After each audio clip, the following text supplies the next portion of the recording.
వర్తమాన ఎక్స్‌ప్రెస్‌కి స్వాగతం. నేను మీ బండారు సురేష్. ఈరోజు వార్తల్లో ప్రధాన అంశాలు. నా పోరాటం ఆస్తి కోసం కాదు, ఆత్మగౌరవం కోసం. మనోజ్ ఆస్తి కోసం, డబ్బు కోసమో తాను పోరాటం చేయటం లేదని మంచు మనోజ్ అన్నారు. తన ఆత్మగౌరవం కోసం పోరాటం చేస్తున్నానని తెలిపారు. ఇది తన భార్య పిల్లలు రక్షణకు సంబంధించిన విషయమని పేర్కొన్నారు. కుటుంబ వివాదం, మోహన్ బాబు ఇంట్లో చర్చలు. మోహన్ బాబు కుటుంబంలో తలెత్తిన వివాదం నేపథ్యంలో వారి మధ్య చర్చలు జరుగుతున్నట్లు సమాచారం. సన్నిహితుల సమక్షంలో మోహన్ బాబు, విష్ణు, మనోజ్ల మధ్య చర్చలు కొనసాగుతున్నట్లు తెలుస్తుంది. కర్ణాటక మాజీ ముఖ్యమంత్రి ఎస్ఎం కృష్ణ కన్నుమూత. కర్ణాటక మాజీ ముఖ్యమంత్రి, కేంద్ర మాజీ మంత్రి ఎస్ఎం కృష్ణ కన్నుమూశారు. మంగళవారం తెల్లవారుజామున బెంగళూరులో తన నివాసంలో తుది శ్వాస విడిచారు. ఆయన మృతి పట్ల పలువురు సంతాపం తెలిపారు. 20 మంది భార్యలు, మత నాయకుడికి 50 ఏళ్లు జైలు శిక్ష. 10 మంది మైనర్లతో సహా అనేక మంది మహిళలపై శ్యాముల్ బ్యాటెల్ మ్యాన్ అనే మత నాయకుడు లైంగిక నేరాలకు పాల్పడ్డాడు. తన లైంగిక వాంఛను తీర్చుకునేందుకు వివిధ దేశాల నుంచి బాలికలను అక్రమ రవాణా చేశాడు.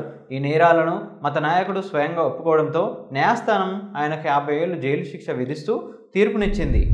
కాంగ్రెస్ తల్లిని తిరస్కరిస్తున్నాం. కాంగ్రెస్ ప్రభుత్వం తెలంగాణ తల్లి విగ్రహాన్ని మార్చడం అన్యాయమని బారాస ఎమ్మెల్సీ కవిత అన్నారు. తెలంగాణ ప్రత్యేక పండుగ అయిన బతుకమ్మను తొలగించి హస్తం పార్టీ గుర్తును పెట్టడం దురదృష్టకరమని విమర్శించారు. చరిత్ర పుటల్లో నిలిచే రోజు. రాష్ట్రాన్ని సంక్షోభం నుంచి సంక్షేమం వైపు, అవినీతి నుంచి అభివృద్ధి వైపు, విధ్వంసం నుంచి పునర్నిర్మాణం వైపు నడిపిస్తున్నాం. 10 ఏళ్ల పాటు ఒక వ్యక్తి, కుటుంబం, ఒక రాజకీయ పార్టీ వారి గురించి మాత్రమే ఆలోచించి 4 కోట్ల ప్రజల ఆకాంక్షను నిర్లక్ష్యం చేశారు. ఉర్రూతలు ఊపిన తెలంగాణ తల్లి విగ్రహ ఆవిష్కరణ కార్యక్రమం సోమవారం సచివాలయంలో అత్యంత వైభవంగా జరిగింది. సంబరాలు అంబరాన్ని తాకాయి.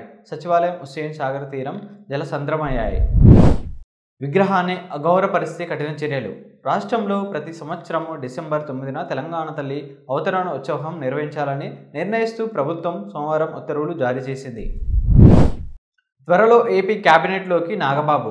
జనసేన ప్రధాన కార్యదర్శి కె నాగబాబును రాష్ట్ర మంత్రివర్గంలోకి తీసుకుంటున్నట్లు ముఖ్యమంత్రి చంద్రబాబు సోమవారం వెల్లడించారు. ఆ పోలీసులను డిస్మిస్ చేయాలి.